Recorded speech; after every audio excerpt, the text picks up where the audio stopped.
carrot dosa, beetroot dosa with purple chutney. போய் வீடுக்குள்ள இங்க போய் பார்க்கலாம். அங்கிட்டு ஹலோ ஃப்ரெண்ட்ஸ், குக்கிங் வித் சித்துல இன்றைக்கி நம்ம என்ன ரெசிபி பார்க்க போகிறோம் அப்படின்னா 3 in 1. அதாவது கீரை dosa, carrot dosa, beetroot dosa with பருப்பு சட்னி. இந்த பருப்பு சட்னி செய்கிறதுக்கு தேவையான பொருட்கள் என்னென்னா வெங்காயம், பூண்டு, பச்சை மிளகாய். தேவையான அளவு பச்சை மிளகாய் எடுத்துக்கிறணும். நம்ம இப்போ ரெசிபிக்குள்ளே போகலாம். இப்போ நம்ம தோசைக்கு தேவையான கீரையை கட் பண்ணி வச்சுட்டேன். இந்த கீரை என்ன கீரை அப்படின்னா அரைக்கீரை தான்.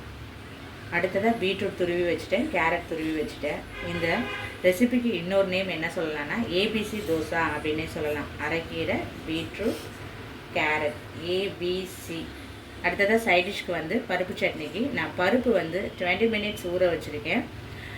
அடுத்ததாக பெரிய வெங்காயம் 1 எடுத்துக்கிறணும். தேவையான அளவு காரத்திற்கு ஏற்ப பச்சை மிளகாய் 3-4 நீங்கள் எவ்வளோ சாப்பிடுவீங்களோ அந்த அளவுக்கு நல்லா பச்சை மிளகாய் காரமாக போட்டால் இந்த ரெசிபி நல்லா வரும்.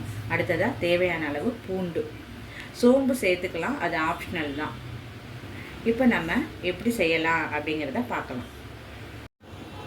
இப்போ நம்ம பருப்பு சட்னிக்கு பருப்பு, பச்சை மிளகாய், பூண்டு இதெல்லாம் கரன்னு அரைக்கணும். ரொம்ப நைஸாக அரைச்சிடக்கூடாது. கொஞ்சம் ஒரு கரகரப்பாக அரைச்சாதான் அந்த டேஸ்ட்டே நல்லா வரும். இப்போ அரைச்சதுக்கப்புறம் எப்படி சட்னி பண்ணலாம் அப்படிங்கிறத நம்ம பார்க்கலாம். இப்போ நம்ம பருப்பை இந்த பதத்துக்கு அரைச்சிட்டு வந்தாச்சு.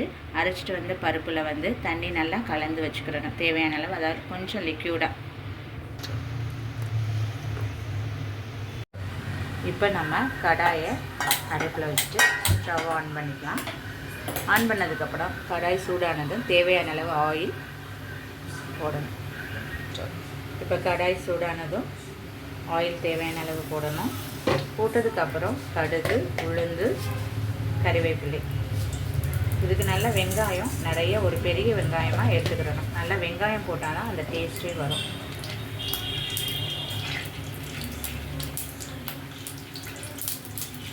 இந்த பருப்பு சட்னி குழந்தைங்களுக்கு பிடிக்கும். அதாவது நம்மளுக்கு உடம்பு சரியில்லை, ஃபீவர், இந்த மாதிரி சுச்சுவேஷனில் இந்த பருப்பு சட்னி ரொம்ப வாய்க்கு போட்டு சாப்பிட்றதுக்கு நல்லாவே இருக்கும். அடுத்ததாக கறிவேப்பிலை போட்டதும் கட் பண்ணி வச்சுருக்க ஆனியனை போட வேண்டியதுதான்.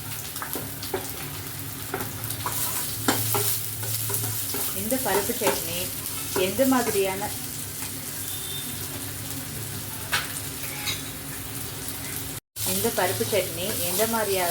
சுச்சுவேஷனில் பண்ணியிருக்காங்க அப்படின்னா தேங்காய் எதுவுமே தூரத்தில் கடைகள் எல்லாம் அந்த காலகட்டத்தில் இருக்கும் இல்லையா, அப்போ ரொம்ப தூரத்தில் போய் தினசரி தேங்காய் இதெல்லாம் வாங்கிக்கிட்டு இருக்க முடியாது. அப்போ வீட்டில் பருப்பு கண்டிப்பாக எப்போவுமே நம்ம வச்சுருப்போம்.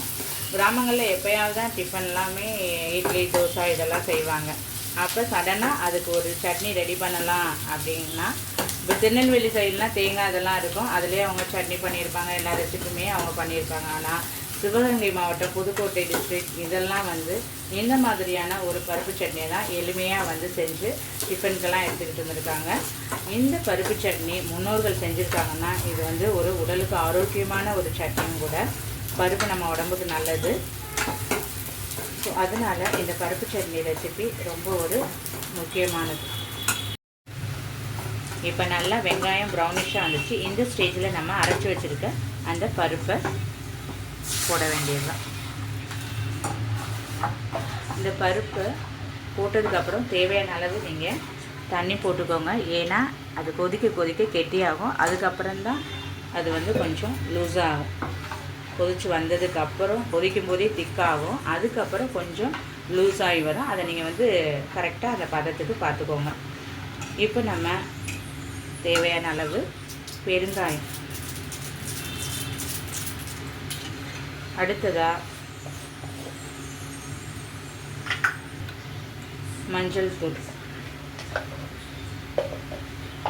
தேவையான அளவு உப்பு போட்டதுக்கப்புறம் மீடியம் ஃப்ளேமில் வச்சுருங்க. ஏன்னா ரொம்ப ஹை ஃப்ளேமில் வைக்கும்போது அடியில் பருப்பு பிடிக்கிறதுக்கு வாய்ப்பு இருக்குது. அதனால் மீடியமாக வச்சு நம்ம பண்ணுறது பெட்டர். இப்போ நல்லா கொதிச்சு வரட்டும். அதுக்கப்புறமா நம்ம என்ன பண்ணலான்னு சொல்கிறேன். இப்போ பருப்பு சட்னி வந்து நல்லா திக்னஸாக வருது. இந்த ஸ்டேஜில் நான் என்ன பண்ண போகிறேன் அப்படின்னா, கொஞ்சம் லைட்டாக வாட்டர் ஆட் பண்ணிக்கலாம். அதுக்கப்புறம் கொஞ்சம் அதுவாகவே லூஸ் ஆகும். இந்த சட்னி ரெடி ஆகிக்கிட்டு இருக்குது. இந்த நேரத்தில் நம்ம ஏபிசி தோசைக்கு நம்ம தோசை மாவு ரெடி பண்ணிடலாம். இப்போ பாருங்கள், நல்லா கொதிச்சு அதுவாகவே சட்னி வந்து கொஞ்சம் லூஸ் ஆகிக்கிட்டு இருக்கு. நல்லா லூஸ் ஆகி அந்த பச்சை ஸ்மெல், பருப்போட பச்சை ஸ்மெல் போகிறது வரைக்கும் நல்லா கொதிக்க வைக்கணும். வித்தின் 10 மினிட்ஸில் இந்த சட்னி ரெடி ஆகிடும். நம்ம இப்போ ஆல்மோஸ்ட் ரெடி ஆகிடுச்சு. இப்போ தோசைக்கு வேண்டியதை நம்ம பார்க்கலாம். இப்போ நம்ம கீரையை வந்து மாவில் நல்லா மிக்ஸ் பண்ணிக்கிற வேண்டியதுதான். கீரையை அரைச்சி கூட நம்ம போடலாம். பெரியவங்களுக்கு கொடுக்கும்போது அப்படியே கட் பண்ணி போட்டுடலாம். குழந்தைங்களுக்கு கொடுக்கும்போது நம்ம அரைச்சி போட்டால் அது நம்மளோட சாய்ஸ் தான். போடுறதா போடலாம். நெக்ஸ்ட்டு வந்து பீட்ரூட், துருவி வச்சுருக்க பீட்ரூட்டை நல்லா தோசை பதத்துக்கு மிக்ஸ் பண்ணிக்கிறணும். நான் இனிமேல் தான் தண்ணி ஆட் பண்ணி மிக்ஸ் பண்ண போகிறேன். நல்லா பார்க்குறதுக்கு கலர்ஃபுல்லாக இருக்குது. குழந்தைங்க எல்லாருமே லைக் பண்ணி சாப்பிடுவாங்க. லஞ்சுக்கு கூட அவங்களுக்கு ஸ்கூல் இந்த மாதிரி கொடுத்து விடலாம். அடுத்ததாக கேரட். எப்பவுமே நார்மல் தோசை இந்த மாதிரி போட்டு கொடுக்கும்போது என்னம்மா தோசை தானே அப்படின்னு சொல்லுவேன். இன்றைக்கி ABC dosa, carrot dosa, beetroot dosa, கீரை தோசை இந்த மாதிரி சொல்லும்போது அவங்களுக்கு ஒரு சாப்பிட்றதுக்கே ஒரு ஆட்டோமேட்டிக்காக ஒரு இன்ட்ரெஸ்டிங்காக வருவாங்க.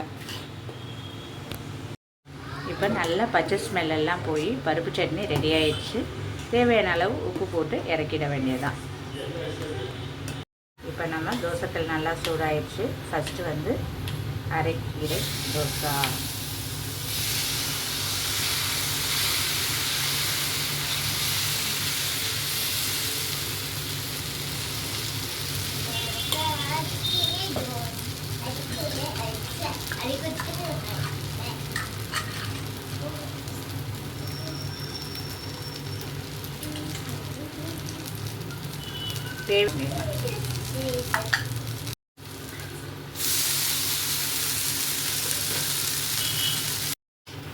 இப்போ நம்மளோட கீரை தோசை ரெடி.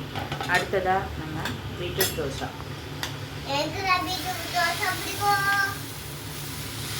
பார்க்குறதுக்கு எவ்வளோ கலர்ஃபுல்லாக இருக்குது.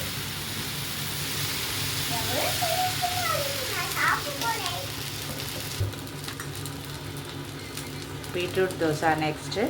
பார்க்குறதுக்கே கலர்ஃபுல்லாக இருக்குங்க. குழந்தைங்க நல்லா விரும்பி சாப்பிடுவாங்க. இப்போ பீட்ரூட் தோசை ஆல்மோஸ்ட் ரெடி ஆயிடுச்சு. இப்போ நம்மளோட பீட்ரூட் தோசை ஆல்மோஸ்ட் ரெடி ஆயிடுச்சு. அடுத்ததாக நம்ம பார்க்க போகிறது கேரட் தோசை.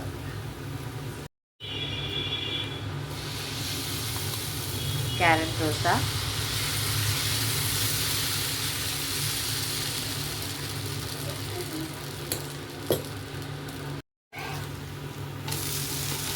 ஆல்மோஸ்ட் கேரட் தோசாவும் ரெடி ஆயிடுச்சு. இப்போ ஏபிசி தோசை ரெடி. இப்போ நம்மளோட ஏபிசி தோசை ரெடி. நீங்களும் வீட்டில் செஞ்சு பார்த்துட்டு எப்படி இருந்தது அப்படின்னு கமெண்ட்ஸில் கொடுங்க. லைக் பண்ணுங்கள், ஷேர் பண்ணுங்கள், சப்ஸ்கிரைப் பண்ணுங்கள். கீழே இருக்க பெல் ஐக்கானையும் ப்ரெஸ் பண்ணுங்கள். அப்போ தான் நான் போடுற வீடியோஸ் எல்லாம் உங்களுக்கு நோட்டிஃபிகேஷனில் வரும். தேங்க்யூ.